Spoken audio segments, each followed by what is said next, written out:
Our journey today begins in Vatican City, in the vast expanse of St. Peter's Square, beneath the dazzling Roman sun. Here, thousands of visitors drift across the piazza, grateful for a sliver of shade cast by a colossal pillar of red Aswan granite. Most hardly give it a second thought. They photograph it, they rest against it, they use it as a meeting point, a landmark, a backdrop. And yet, this stone, this vast immovable presence at the heart of Christendom, is older than Christianity itself, older than the Roman Empire, older perhaps than any language spoken in the square today. And yet, it carries no inscription, no known temple, no certain pharaoh, no recorded origin. For centuries, scholars have argued about where it came from, when it was carved, how it travelled across empires, and why, among Egypt's great obelisks, it alone stands completely silent.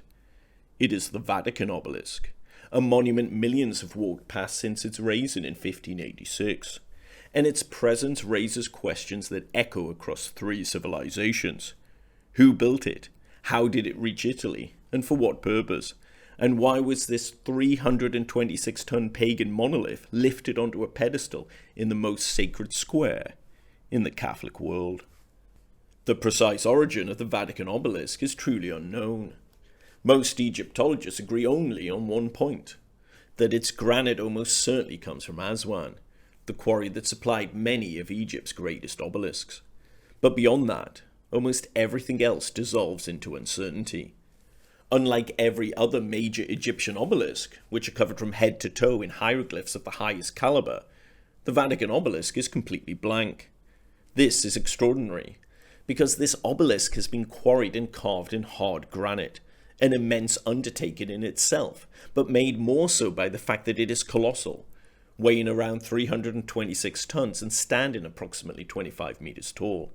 It is also finely dressed and polished to a high degree of precision, so that its surfaces are flat and smooth. Like all obelisks, this piece of stone is extremely well crafted, and replication, even in modern times, would be extremely difficult. Yet for all other major obelisks, the purpose of their construction was incredibly clear. The inscription was the major reason for their being.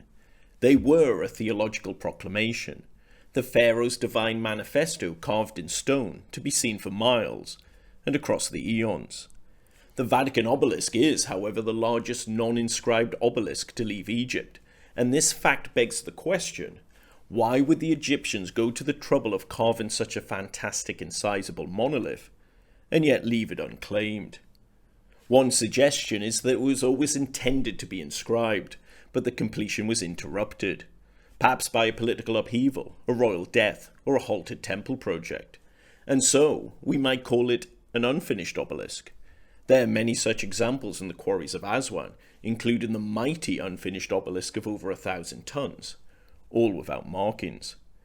However, none of them were ever polished and crafted to the level of the Vatican Obelisk. Interestingly, there is one ancient authority who suggests the obelisk was finished and was standing in Egypt. Pliny the Elder, writing in Roman times, whose words are often used to explain the obelisk's arrival in Italy, states that such an obelisk stood at Heliopolis, the solar city where pharaohs raised obelisks as embodiments of divine sunlight. Perhaps this blank obelisk's purpose was therefore exactly that, to reflect the energy of the sun. That said, Pliny never travelled to Heliopolis himself, and no other obelisk of this kind has ever been found there by Egyptologists. Also, when writing about an obelisk from that city, he may have been referring to a different monument entirely. We cannot know for sure. This all leaves us with a surprising truth. The Vatican Obelisk is unique in history, as, without any carvings, we cannot say with certainty when it was made, by whom, and where, if anywhere, it once stood. But from this silent origin story, the obelisk would begin to gain a more recognizable history in Roman times. This history is wondrous, but it too is not without its mysteries. The first mystery of the Roman period is that we do not know the exact year the obelisk came to Italy, and records of how exactly this engineering feat was achieved are lacking. Most scholars agree that it was likely transported in the 1st century AD under the Emperor Caligula, who was definitely constructing a new circus on the flat Vatican plain, close to the site of modern St. Peter's Square. The dating of this comes from Pliny the Elder, who refers to an obelisk being brought by Caligula for a circus, and there is no doubt the Romans were enthusiastic importers of Egyptian obelisks. In total, at least 8 obelisks were brought to Rome. Indeed, the Romans understood Egypt's prestige and symbolism, and the acquisition of its monuments served as proof that Rome now possessed the authority which once had belonged to the older empire. Although we do not have records of how the Vatican obelisk was imported, it is reasonable to assume it would have followed the same route as other obelisks. We have detailed records for several of these, including the Lateran obelisk, the 455-ton giant, the largest freestanding obelisk ever erected in antiquity. The historian Ammianus Marcellinus describes its transport, stating that the Romans created a massive custom-built ship in Alexandria, employed complex lifting machinery together with immense manpower, and sailed it across the Mediterranean and up the river Tiber to Rome. The Vatican obelisk could no doubt have done the same. Historians also know that some of Rome's imported obelisks were placed in circuses, specifically along the spina, the central axis of the racetrack, which lends further credibility to Pliny's Vatican obelisk account. This practice may also help explain why a blank obelisk would have appealed to the Romans, rather than a fully inscribed one. In the circus, it was essential that the attention of the crowd be drawn towards the race and the glory of Rome, not towards the proclamations of a foreign pharaoh. This would have been especially true in Rome itself, where the emperor was often present. We also know that the Romans capped other obelisks with bronze or gilded elements, making them highly reflective and visually powerful. On a blank obelisk, such a cap would have been even more striking, as there was nothing to distract from the monument's role as a dominant visual marker, thereby enhancing the spectacle of the circus, and possibly aiding the audience's sense of orientation during the race. And when the Vatican obelisk was deliberately lowered in 1586, it was found to have been capped by a bronze globe. While we cannot be absolutely certain that the Romans themselves were responsible, as the globe could, in theory, have been added in a later period, it is highly probable that it was a Roman addition.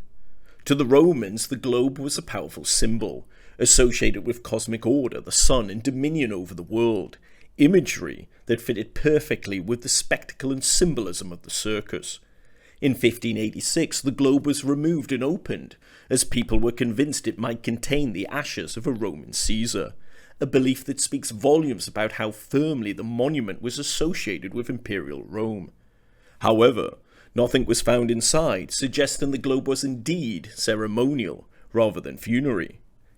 And so, it is entirely credible to conclude that the obelisk was brought to Rome for the showmanship of the Roman Circus, where it stood in the same position for over 1,000 years, watching the empire rise, decline, and finally fall, until it was moved and claimed by a man who saw himself as Rome's imperial heir, the Catholic Pope, Sixtus V.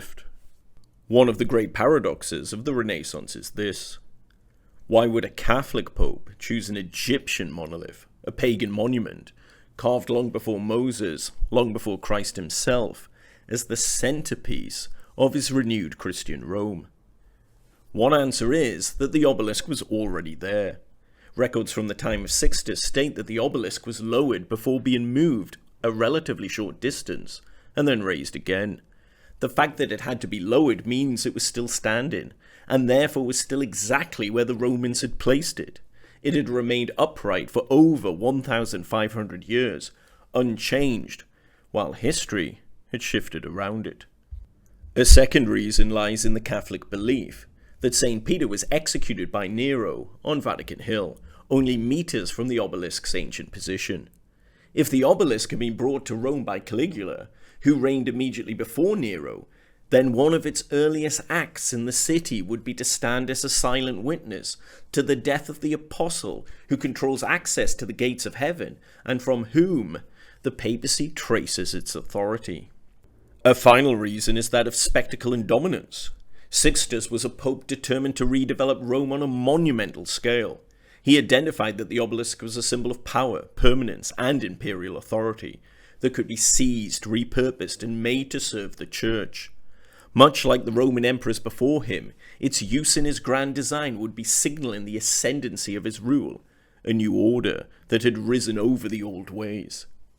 But to make the obelisk his centerpiece, he had to firstly move it. The obelisk needed to be moved 300 meters north to instill it in its current location. And so, in 1586, engineers set to the task of bringing down the monument so that they could turn, drag, and reposition it to where it sits today. Domenico Fontana was the chief engineer given the task to achieve this feat. He encased the 320-ton granite monolith in a vast wooden framework, of which many technical drawings still exist today. He anchored it with 40 capstans and hundreds of meters of rope. Once laid safely on its side, it was moved with the help of 900 men and 75 horses until it reached the most difficult part of the operation, the raising of it, up to the vertical and on top of the plinth. This task was completed on the 10th of September 1586, months after the project had originally begun, and legend tells us that such were the stakes on the day, Sixtus had ordered complete silence during the raising, stating that anyone who broke it would be executed.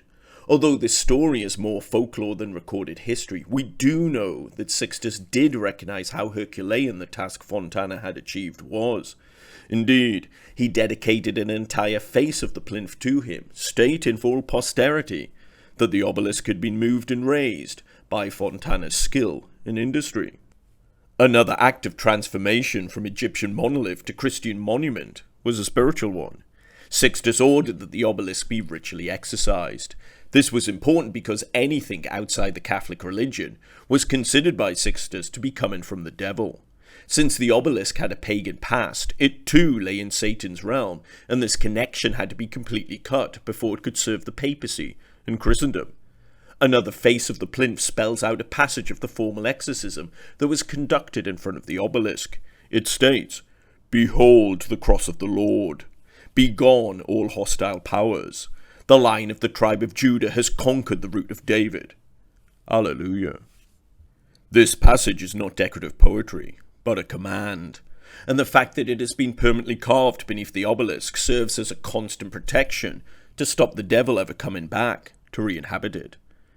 The final symbolic act that signalled the new age of the obelisk was to crown the monument once more, but this time with a globe surmounted by a cross. In this way, Sixtus gave a nod of recognition to its Roman past, while at the same time making it clear it now belonged to the Roman Catholics. And so, the obelisk was raised at the centre of a newly ordained Vatican forecourt built around its presence. The grand colonnades of St. Peter's Square would come later, but Sixtus had fixed the axis, laid the keystone. Around this ancient stone, the future shape of Catholic Rome would be planned and measured. It still stands there today, unchanged in position, watching over the daily rhythms of the square. Pilgrims gathering, prayers rising, crowds flowing beneath it. A monument older than the faith it now serves, silently linking Egypt, Rome, and the modern world. And what of you, traveller? Now that you know why a pagan monument stands at the heart of Christianity, will you stop to give it a second thought? If you ever travel to Vatican City, would you place your hand on its smooth, silent face and think of its Egyptian origin, or the Roman Circus?